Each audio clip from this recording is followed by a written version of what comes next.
Yeah. So I was driving with my sister-in-law from George. I have a sister who lives in George in the southern Western Cape, and I was interviewing her, and I was using my my notes on my Android, and as I was talking to her, I would type, and I would say to her, oh, "I'm serious. I'm really writing a book. So I'm writing the story, right?" So, and I think she then took me seriously, and then she was answering, and I would write, and I would ask, and then I would ask another question, and then I would ask, and then we arrived in Joburg finally. And then, after she left, I looked at the story, and I thought, wait a minute, this story is making sense. Actually, I think there's a good story here. This is making sense. The narrative is beautiful. So, and then I called her back. I said, okay, I want us to refine that story. I'm going to ask you additional questions. I think I should have asked you this. And then I think we met 3 times. And then after the 3rd time, I looked at the story. It was actually sounding good. And I thought, oh my goodness, no, I think we're on it. And then I spoke to Lindela. Said, Lindela, I have started the interviews. You remember we spoke about this? And she said, okay, Susan, I'm available. She came and we did an interview. We finished the story. And then some people refer you to other people, of people who have lost husbands as well. And by word of mouth, people were telling me about somebody else who has lost and think, oh, it would be good to speak to this woman, or speak to Sipati Mlangeni, speak to Harry Ngosi. So then I was speaking to people, different people, friends of my sisters and colleagues and people I've never met. And the long and the short of it, we ended up interviewing 22 women. So I would drive to where the women live because I wanted to do a face-to-face chat. This can't be a virtual, has to be face-to-face. I have to look the woman in the eye and we connect. And I tell you, during those stories, there will be times that we laugh or we cry. When somebody cries, I cry too. And but we finished the stories, and what I would do, I would then say, here's your story, Bobo. Just read it. Is it making sense? Is it what you said? And then I would say, please discuss it with your family.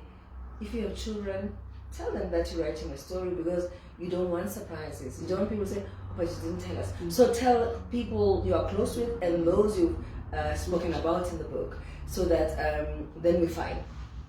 So we do that. And I mean, as they say, the rest is history. Finish the manuscript. Every woman looked at their story and they said, I'm fine, or change it, put that and so forth. And I had 23 stories, but some of the women, because remember, this is very private. It's about how did you live after your husband left? What did you do? And sometimes some women would feel, no, I'm not sure I want it published, and that's okay too. And so, but I ended up publishing 17 stories, including mine. And as they say, the rest is history. And so here's the Untimely books. Untimely Beginnings, that's the book. And here's all of those anthologies. Okay, hello everybody. I think you know the story by now. So you've been listening to Sis Nandi. Those of you who follow me, you have heard me talking about the person who inspired me to compile the story, Motherhood Honesty. So she didn't know she inspired me until she heard on TV, and she actually sent me a message. She said, oh my God, Vicky, I can't believe you said that. And I'm like, yes, Sis Nandi, you inspired me. Thank you. All the way from Durban. She's sitting in our store today, and I made sure that you heard the story that she started telling me. So she was telling me what inspired her to write this book or to compile this book, and I made sure I put it there so you hear her talking to me. She had thought she was talking to me, then I told her it was Facebook Live because I didn't start the live at the beginning. I made sure I started it where it was necessary. So you've heard how the stories all come about, but I still have other questions to ask. She's spoken to us about how she got inspired to write, how she started within her own family to write, and how she expanded to 23 women and then ended up publishing 17 of them in this beautiful book. I promise you, and I read this book, and I still haven't finished reading it. Do you know that? Oh, is that so? Wow. The day I called you was the day I read, I think it's your sister-in-law story. And we spoke, and I said to myself, I'm not going to read the book again. The reason is because I started reading it at home, and I would cry. So I stopped and I brought it to the office, and I read it only at lunchtime in my open space, so that I read it when people were moving around. I still cried. So the last day I cried was the day I called you, and I was like, I'm not gonna cry again. Sis Nandi, I'm not gonna cry again. But you and I had been talking, we had come to know each other. I think she fell in love with me because of Stacy, and she's one of those women who would like you, and from the message you can tell that she's in love with you. So my opportunity today to meet you has opened up the way to ask so many questions about this book. And the first one was the first question is writing with somebody who is a family member. How did that make you feel sitting there knowing that this is my sister-in-law and I have to write her story with which I resonate so much? What emotions did that evoke in you? What is interesting is that before I wrote the book, I knew a lot about her story because she told me about her story. Actually, she told me sometimes stuff that other people didn't know. We were more or less the same age. I mean, he was 2 years older than my husband. So we, as I said, in fact, it was even deeper for me when I read her story after having written it. It was like, my goodness me, we went to a deeper level. She's going to tell me this will happen. But remember, when I'm interviewing, I'm also asking a deeper question, and she says something else. I ask another question, then I confirm that, and then already building themes. Right? But okay, so these were the lessons, this was the pain, this is what happens during the grieving, this is, all of that, her own emotions, the people around her, what was going on in her space. And for me, what has been amazing about that story and all of the other stories is that I then found closure. I didn't realize I didn't have closure because I thought, wait a minute, your situation was not bad. Actually, my family-in-law, my mother, my father-in-law, my own mother, my dad, my siblings, my husband's siblings, and everybody in that network were so good to me. Because when you read about stories of some of these women, you can see that some of the in-laws were really not treating them well. They were cruel. They were cruel to these women.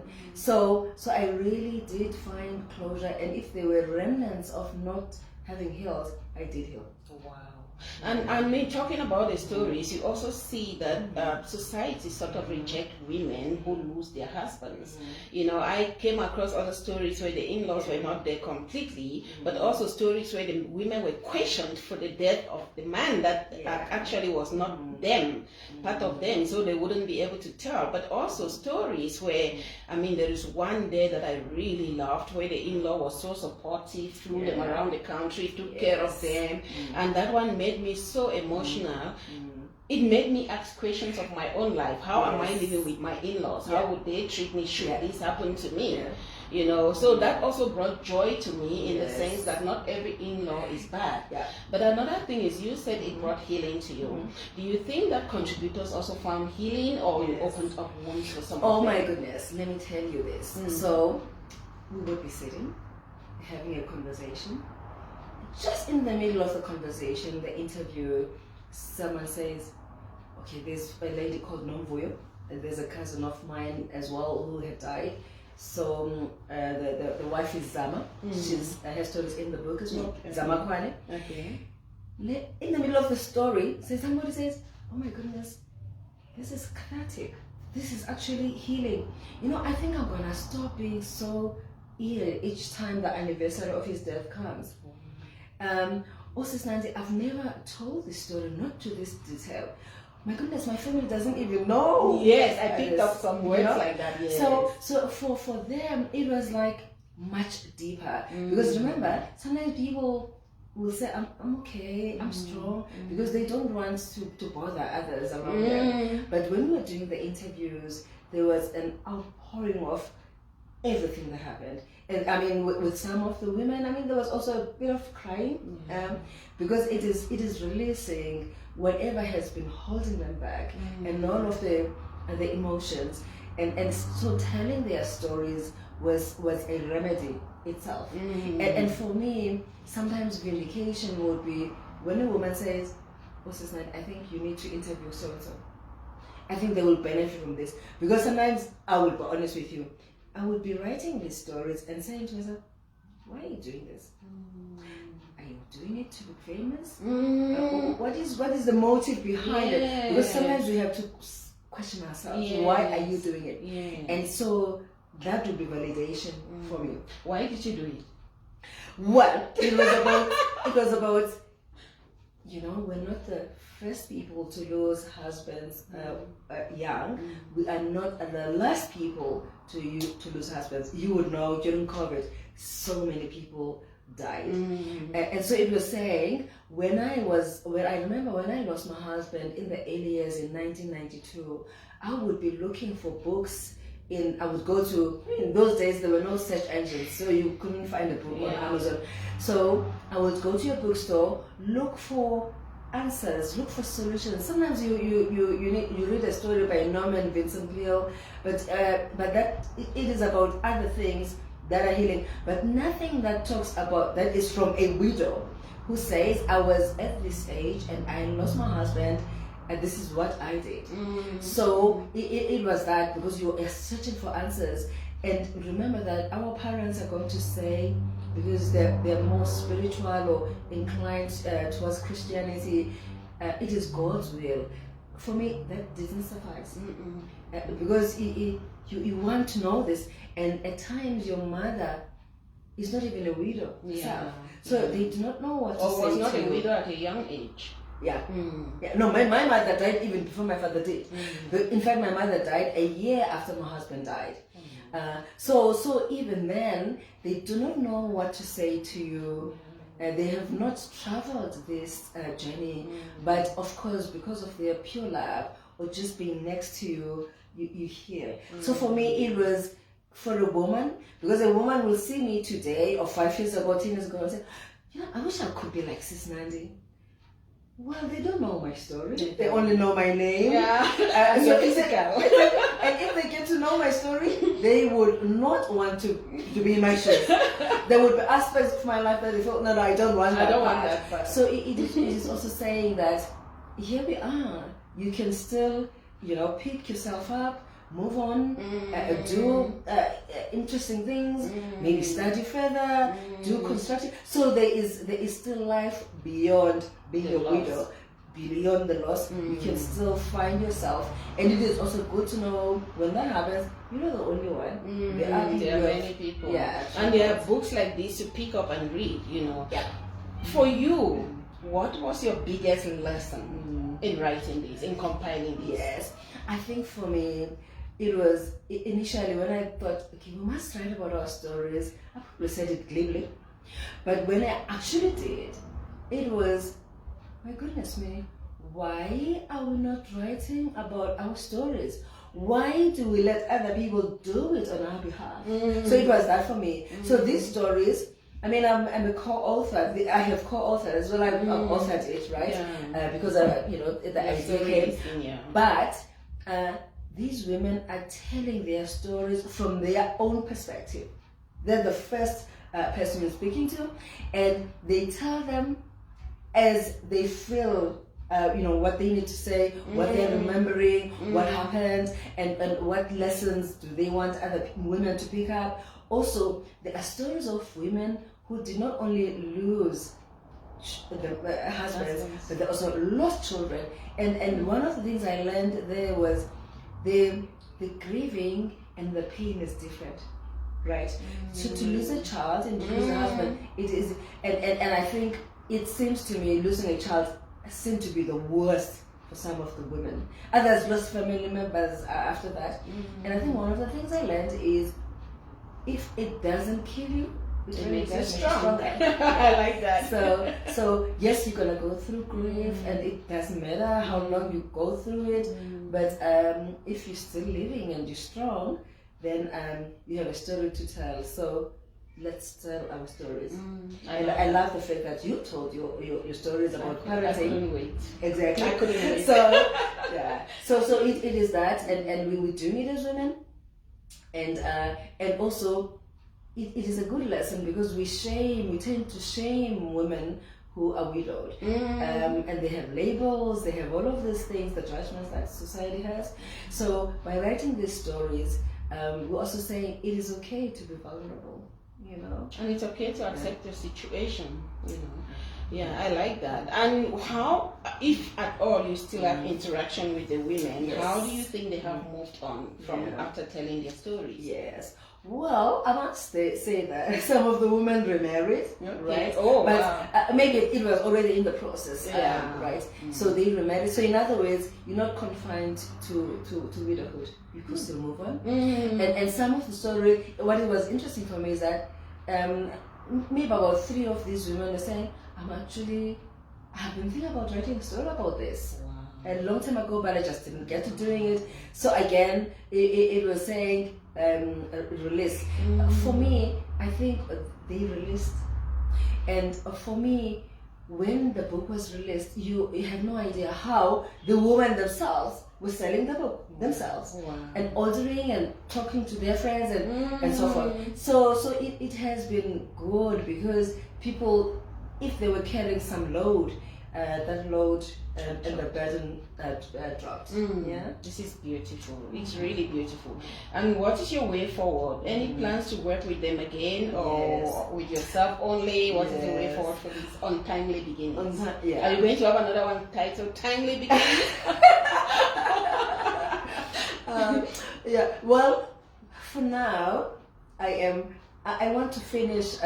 I want to finish the whole Untimely Beginnings episode, get these women paid for their contributions. So we're at that stage right now. And I have another project coming up. I want to engage children who lost parents when they were younger than 15 or 20. Wow. And hear their stories as well.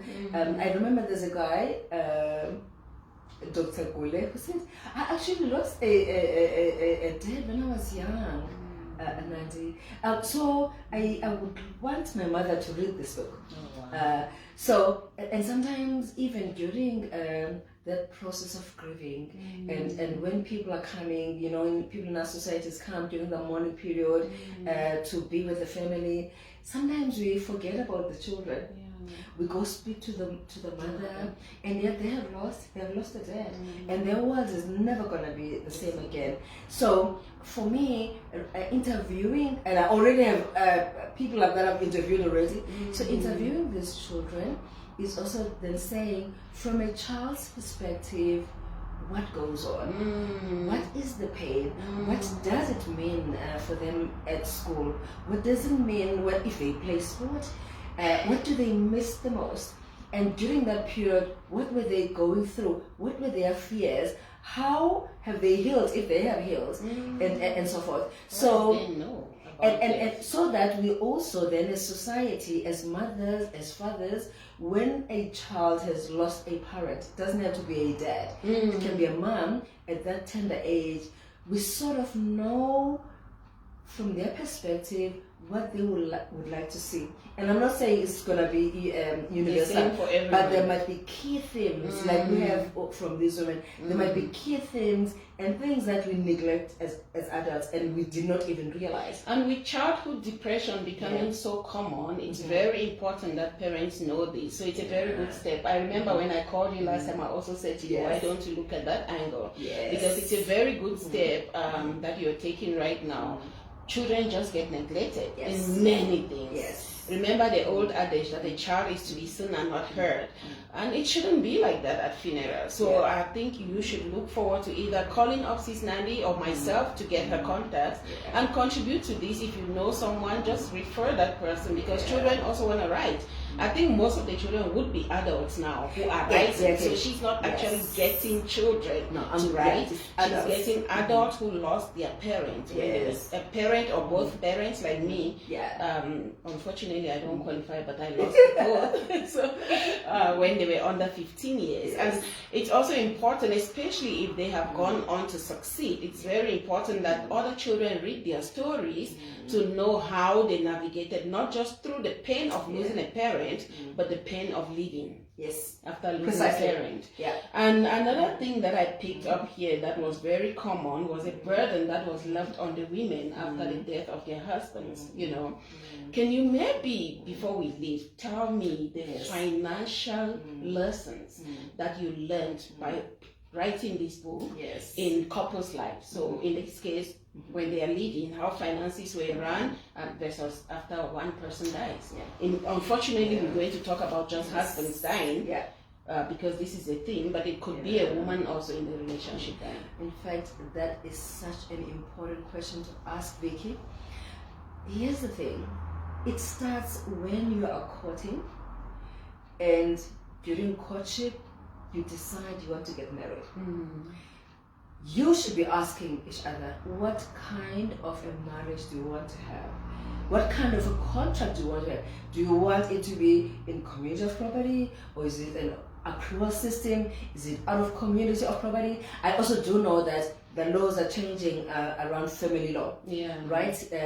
So it is important so that you know from the onset, you know, how you're going to navigate your relationship financially.